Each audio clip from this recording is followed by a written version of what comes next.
Hey everyone, well welcome to this fantastic new 2025 Kickstarter launch campaign. So it's early, we're only in late August, and I thought, well, let's kick off the proceedings. There's a lot of work that I've done and that is being done, and I thought I could just expand on the world and just introduce more concepts now, just for some content and just in the lead up as I'm working on these things, because it's fun. So as you can see here, I'm going to cut out all these fucking arms. Like arm. I've created a world. World building is fun, but it's also very intense, as most people who have tried, gone on this venture, probably know. There's a lot to think about. There are a lot of places and stories and politics, economies, and keeping in mind that the average reader or follower of any project is probably going to absorb 2% of that.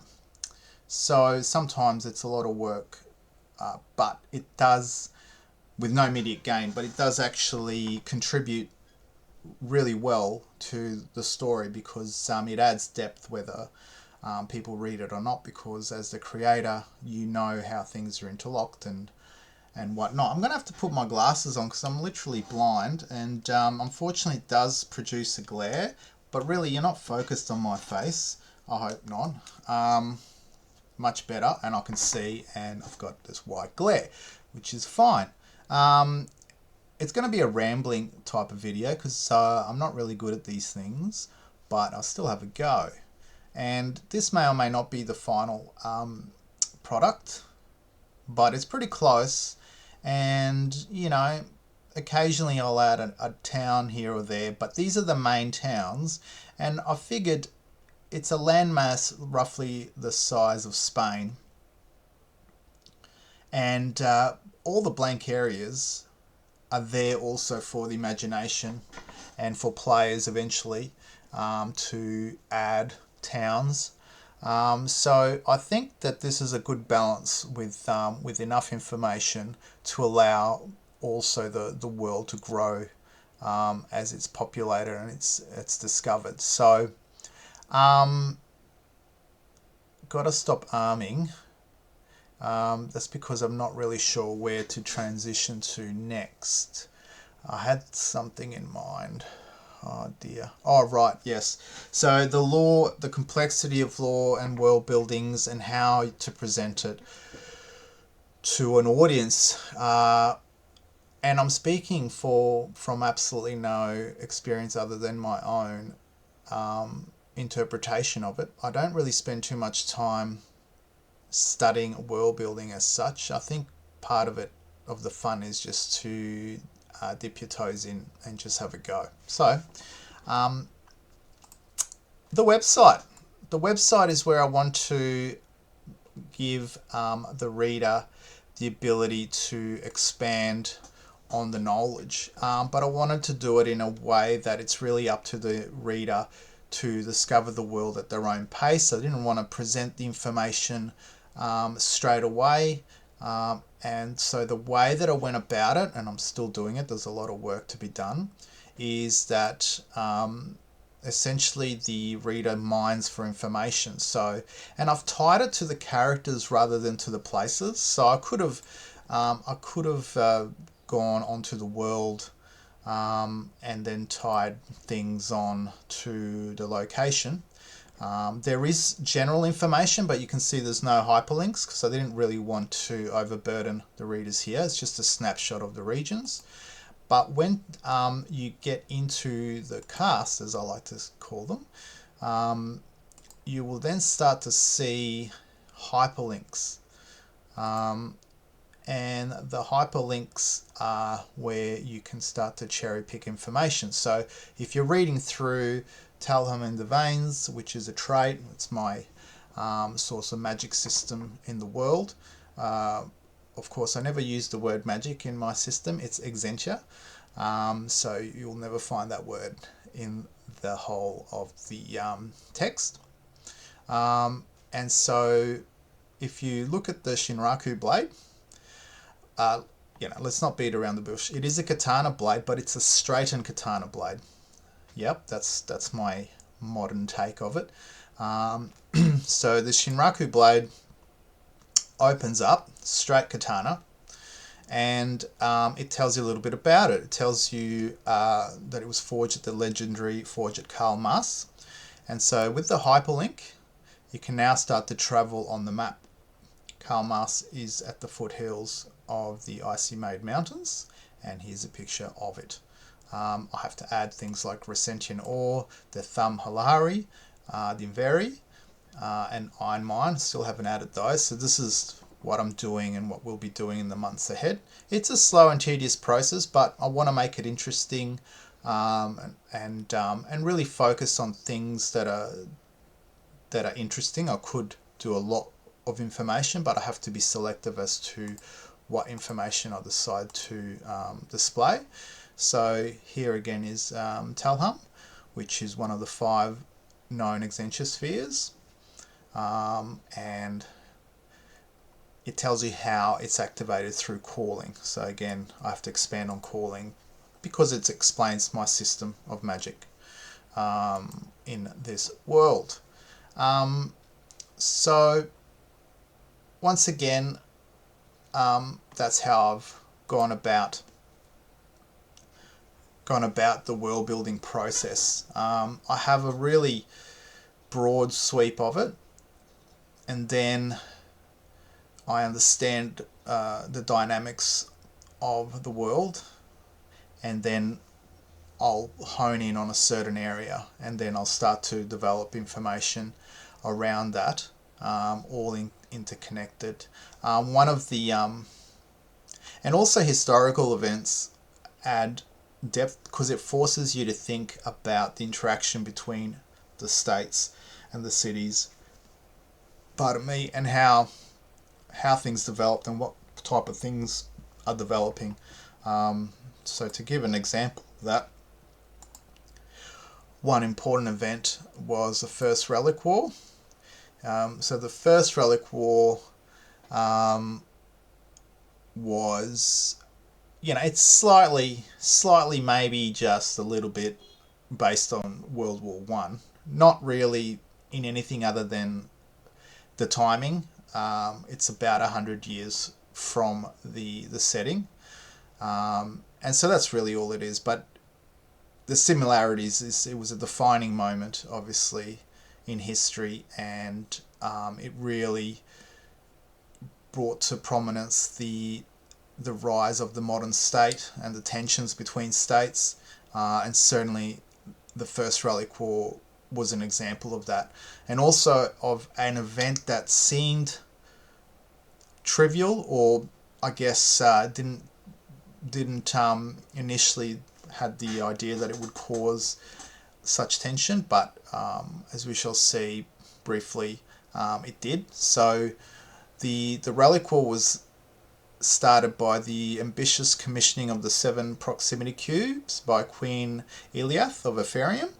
The proximity cubes were powerful artifacts that allowed communication between the city-states across Armvale, and it was meant to foster unity and cooperation amongst the capital settlements.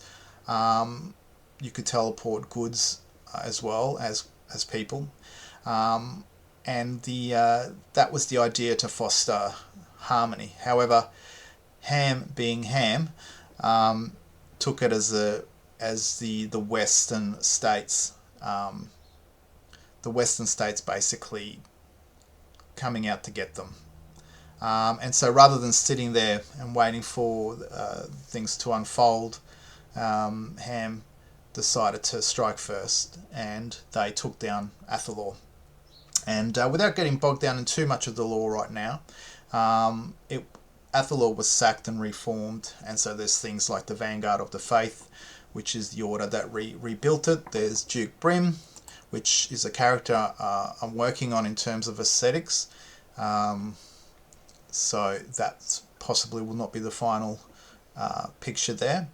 But again, it all stems from the character the character bios, and so, which I like because it really, the characters are the prime movers in a world. Everything is more internal in my world rather than external, very much so. Like, there's the old trope with magic, earth, fire, wind, or it's based on the elements. Everything about my system of Exentia is based on the internal connection to the soul and the cosmos. Basically, it's an inward system where it taps on latent potential.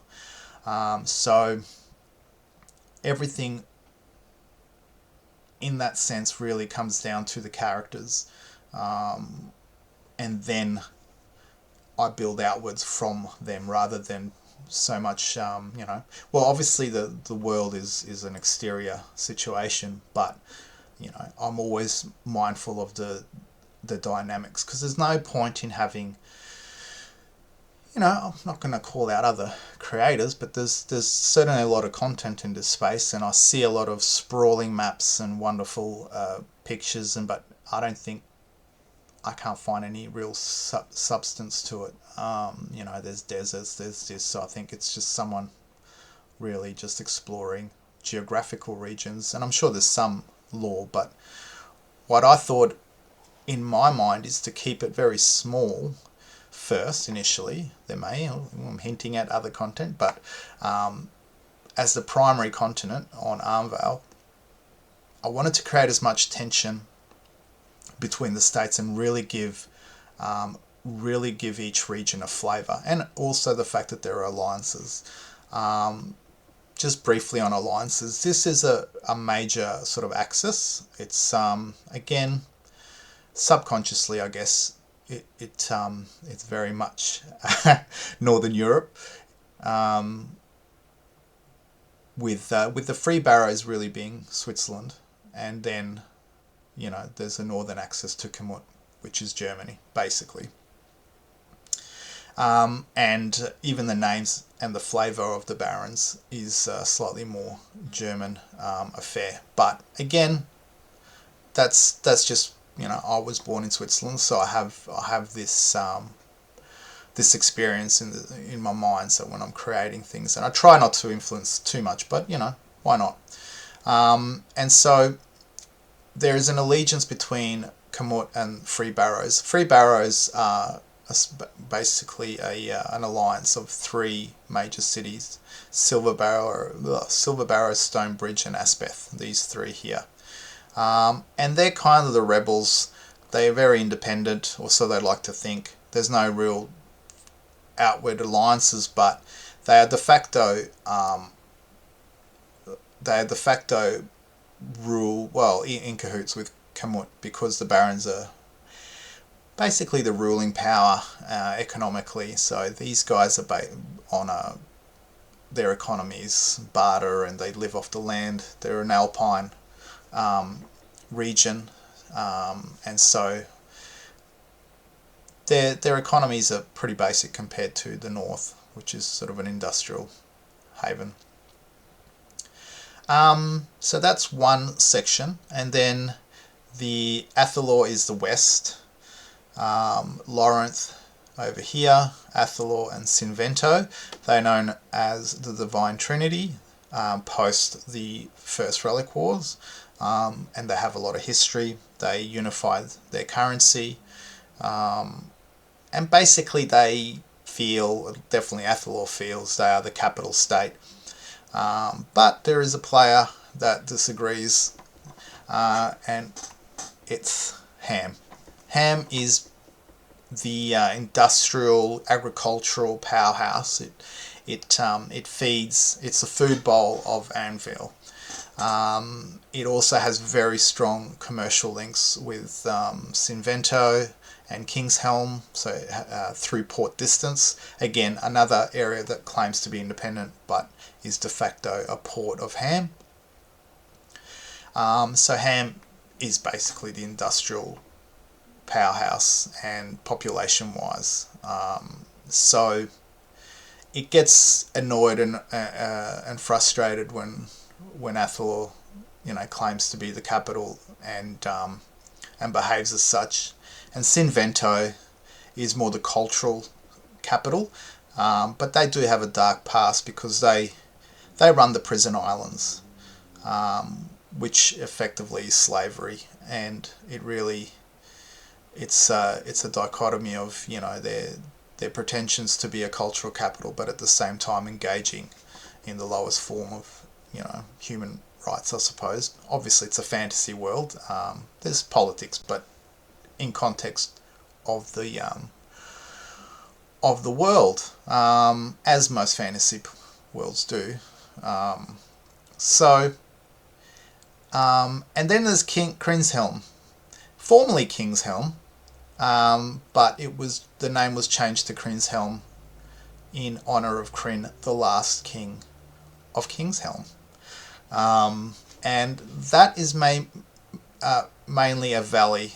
This valley here is the main population center. Everything else is barren, icy wastelands except for that coast. And these are the settlements that form the political ruling system that replaced the hereditary style. And just to remind myself, this is the thing with law. Sometimes I spell things wrong later down, so I have to consistently correct things. And now I'm just looking for the name I gave. Yeah, the Dirthy. I really like the double I. You'll see it in several contexts. The Council of Dirthy. They preside over decision making. So that's basically it. I just thought I'd give you a glimpse of what's happening with the website, my time, what I'm doing with my time in the lead up. I have done 2 issues of the graphic novel. There is a 3rd issue underway. I'm thinking, don't want to promise anything, but I think it might be done by January, and I'll probably be starting on the 4th issue. But I also have to pace myself because I really need to see what happens with the Kickstarter. For example, the graphic novel section here does have a Kickstarter unlock, and so does the store. So all sort of more commercial activity or expansions, it's all dependent on the Kickstarter. You know, the website is free at the moment. Basically, my budget is 0. I'm not going to lie. It's it's just a reality of the cost of living pressures. I don't really have the luxury to be able to fund things at the moment. So I'm hoping that with Kickstarter, it'll be just that, what it's meant to do, give you an incentive and also an audience, because that's the main thing. You don't really want to do things and have no audience. So that's why I'm putting in the groundwork now and trying to capture the imagination, get people interested in the project, and see how it goes. So that's my little take on the world of Arnval for today, and I'll see what I can rustle up in terms of other content, and yeah, I'll leave it there, and I shall see you in the next video. Take care.